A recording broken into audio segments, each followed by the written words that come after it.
Assalamualaikum warahmatullahi wabarakatuh. Waalaikumsalam warahmatullahi wabarakatuh. Innal hamdalillah nahmadu wa nasta'inu wa nastaghfiru wa na'udzu billahi min shururi anfusina wa min sayyiati a'malina may yahdihillahu fala mudhillalah wa may yudlil fala hadiyalah. Asyhadu an la ilaha illallah wa asyhadu anna Muhammadan abduhu wa rasuluh. Pertama-tama marilah kita panjatkan puja dan puji syukur kehadirat Allah Subhanahu wa taala atas berkat limpahan rahmat sehingga kita dapat merasakan nikmat sehat. Tak lupa sholawat serta salam tetap tercurah kepada Nabi Muhammad SAW, karena berkat perjuangan beliaulah Islam bisa sampai jaya sampai saat ini. Yang terhormat Ibu Lia Moreza selaku dosen perkembangan peserta didik, yang saya cintai dan yang saya banggakan, teman-teman seperjuangan kelas 2A. Di sini saya Abiyyu Yunadafa selaku moderator akan memandu jalannya presentasi pada hasil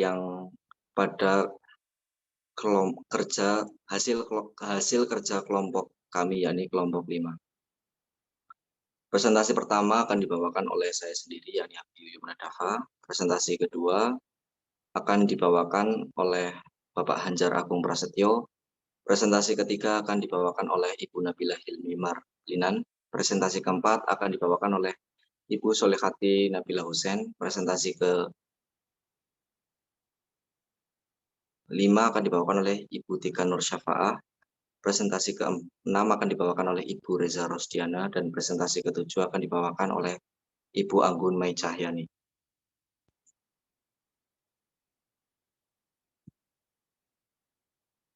Pengertian moral. Secara etimologi, istilah moral berasal dari bahasa Latin mos, moris, adat istiadat, kebiasaan, cara, tingkah laku, kelakuan. Mores yakni adat istiadat, kelakuan, tabiat, watak, akhlak. Banyak ahli menyumbangkan pemikirannya untuk mengartikan kata moral secara terminologi. Dagobert Derones, moral adalah hal yang mendorong manusia untuk melakukan tindakan-tindakan yang baik sebagai kewajiban atau norma, dan moral menurut Gunarsa adalah rangkaian nilai tentang berbagai macam perilaku yang harus dipatuhi. Istilah moral sendiri berasal dari kata mores yang berarti tata cara dalam kehidupan, adat istiadat atau kebiasaan, serta menurut Schaeffer adalah kaidah, norma, dan pranata yang mengatur perilaku individu dalam hubungan dengan masyarakat dan kelompok sosial. Pengertian perkembangan moral dan spiritual. Perkembangan moral adalah perkembangan yang berkaitan dengan aturan seperti adat istiadat, kelakuan, tabiat, watak, akhlak yang seharusnya dilakukan dalam berinteraksi yang berlaku dalam kelompok sosial. Sedangkan perkembangan spiritual adalah perkembangan atau tahap seseorang membentuk kepercayaan, baik berupa kepercayaan terhadap agama maupun adat.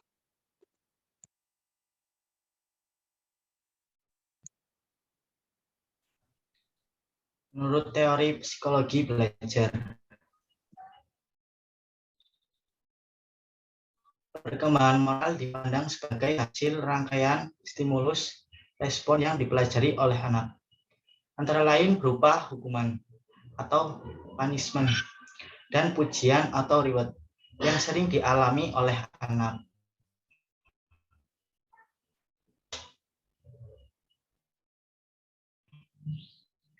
Menurut teori psikoanalisa, perkembangan moral adalah proses internalisasi norma-norma masyarakat dan kematangan organik biologik.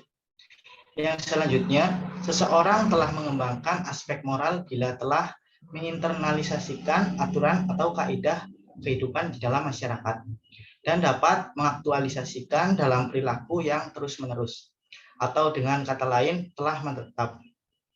Yang selanjutnya, menurut teori psikoanalisa, perkembangan moral dipandang sebagai proses internalisasi norma-norma masyarakat dan sebagai kematangan dari sudut organik biologik.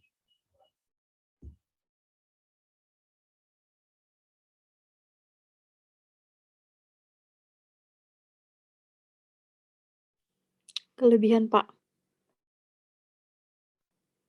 Teori Kohlberg. Kohlberg mengemukakan teori perkembangan moral berdasar teori Piaget, yaitu pendekatan organismik atau melalui tahap-tahap perkembangan yang memiliki urutan pasti dan berlaku secara universal. Selain itu, Kohlberg juga menyelidiki struktur proses berpikir yang mendasari perilaku moral atau moral behavior. Tahapan perkembangan moral menurut Kohlberg. Tahap perkembangan moral terdiri dari 3 tingkat. Masing-masing terdapat 2 tahap, yaitu tingkat prakonvensional atau moralitas prakonvensional. Perilaku anak tunduk pada kendali eksternal, yaitu tahap pertama, orientasi pada kepatuhan dan hukuman. Anak melakukan sesuatu agar memperoleh hadiah atau reward dan tidak mendapat hukuman atau punishment. Tahap kedua yaitu relativistik hedonis. Anak tidak lagi secara mutlak tergantung aturan yang ada. Mereka mulai menyadari bahwa setiap kejadian bersifat relatif, dan anak lebih berorientasi pada prinsip kesenangan. Menurut Musen dan kawan-kawan, orientasi moral anak masih bersifat individualistis, egosentris, dan konkret.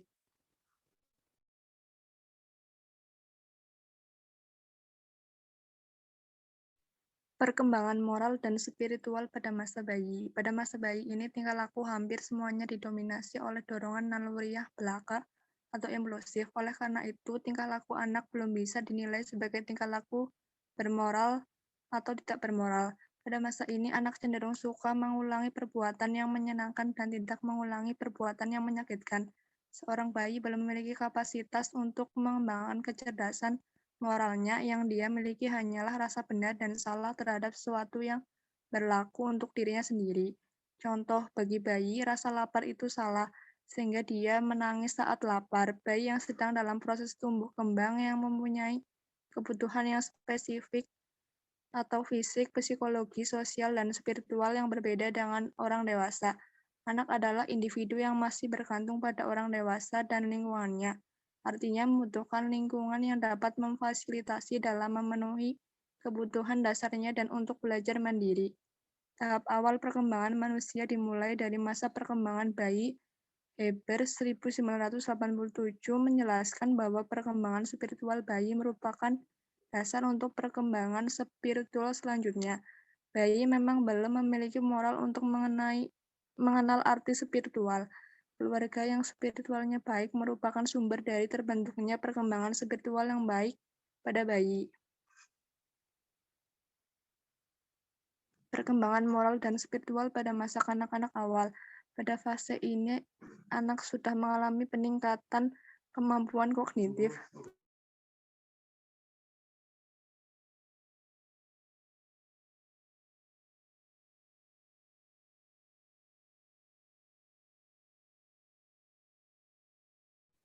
Anak dapat belajar membandingkan hal yang baik dan buruk untuk melanjuti peran kemandirian lebih besar. Tahap perkembangan ini memperlihatkan bahwa anak-anak mulai berlatih untuk berpendapat dan menghormati acara-acara ritual di mana mereka merasa tinggal dengan aman. Observasi kehidupan spiritual anak dapat dimulai dari kebiasaan yang sederhana seperti cara berdoa sebelum tidur dan berdoa sebelum makan, atau cara anak memberi salam dalam kehidupan sehari-hari. Anak lebih merasa senang jika menerima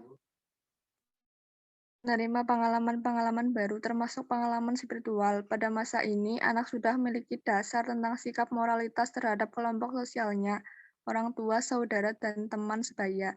Melalui pengalaman berinteraksi dengan orang lain, orang tua, saudara, dan teman sebayanya, anak belajar memahami tentang kegiatan atau perilaku mana yang baik, atau boleh, atau diterima, atau disetujui, atau buruk, atau tidak boleh, atau ditolak, atau tidak disetujui.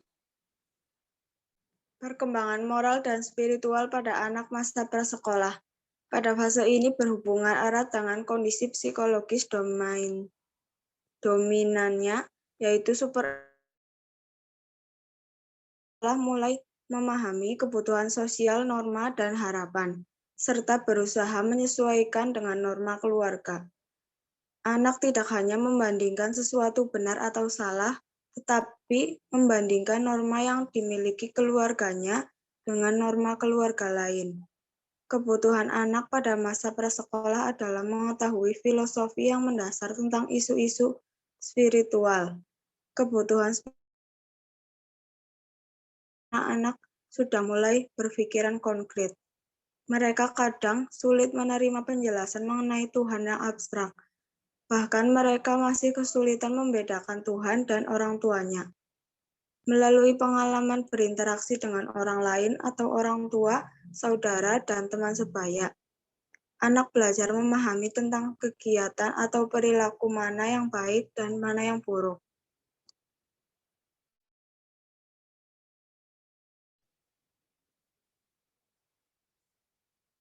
Perkembangan moral dan spiritual pada masa sekolah. Usia sekolah merupakan masa yang paling banyak mengalami peningkatan kualitas kognitif pada anak. 6-12 tahun. Anak usia sekolah 6-12 tahun berpikir secara konkret, tetapi mereka sudah dapat menggunakan konsep abstrak untuk memahami agama mereka. Minat anak sudah mulai ditunjukkan dalam sebuah ide, dan anak dapat diajak berdiskusi dan menjelaskan apakah keyakinan. Pada masa ini, anak mulai mengenal konsep moral mengenai benar atau salah atau baik buruk pertama kali dari lingkungan keluarga.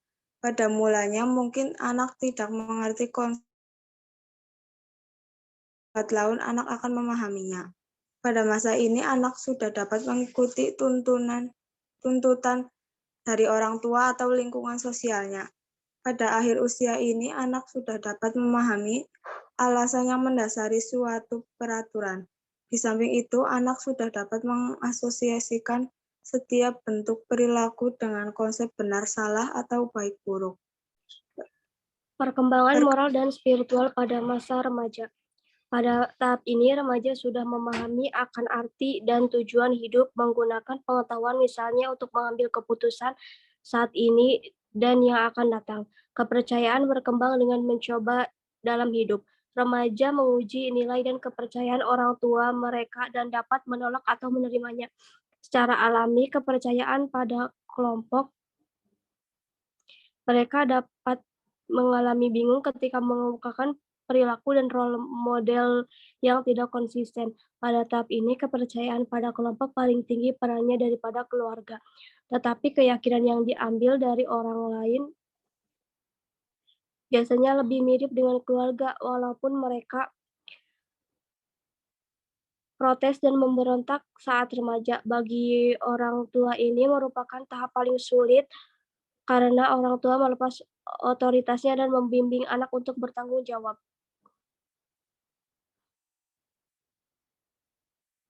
Perkembangan moral dan spiritual pada masa dewasa.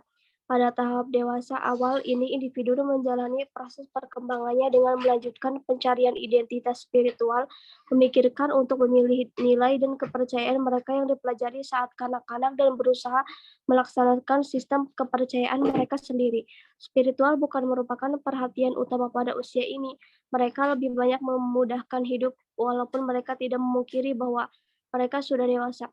Pada masa dewasa, pertengahan merupakan tahap perkembangan spiritual yang benar-benar mengetahui konsep yang benar dan salah. Mereka menggunakan keyakinan moral, agama, dan etik sebagai dasar dan sistem nilai. Mereka sudah merencanakan kehidupan, mengevaluasi apa yang sudah dikerjakan terhadap kepercayaan dan nilai spiritual.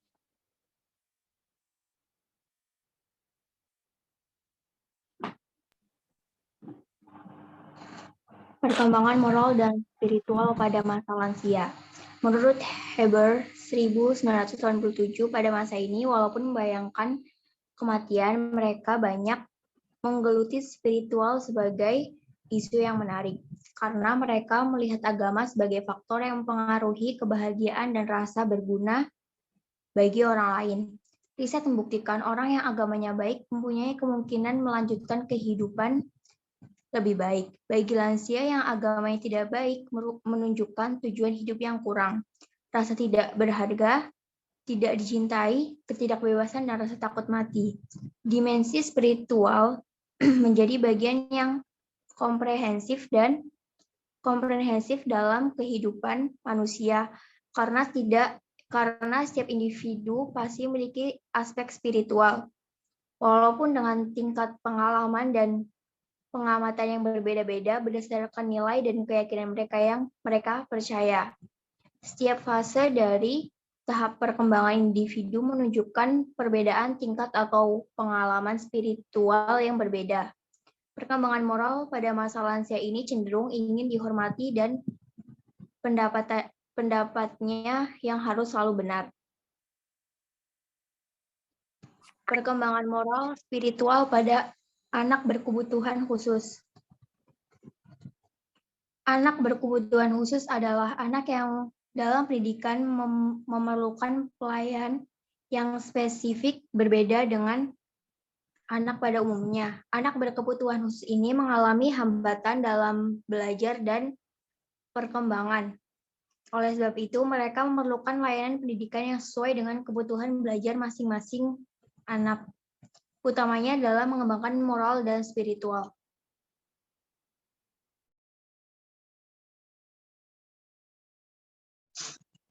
Baik, itu hasil dari kerja kelompok kami, yakni kelompok 5. Saya selaku moderator mengucapkan terima kasih kepada teman-teman dan khususnya kepada Ibu Lia Moreza selaku dosen perkembangan peserta didik. Bila ada kekurangan dalam menyampaikan ataupun bertutur kata, saya minta maaf. Nun wal qalami wa ma yasturun. Wassalamualaikum warahmatullahi wabarakatuh. Waalaikumsalam warahmatullahi wabarakatuh.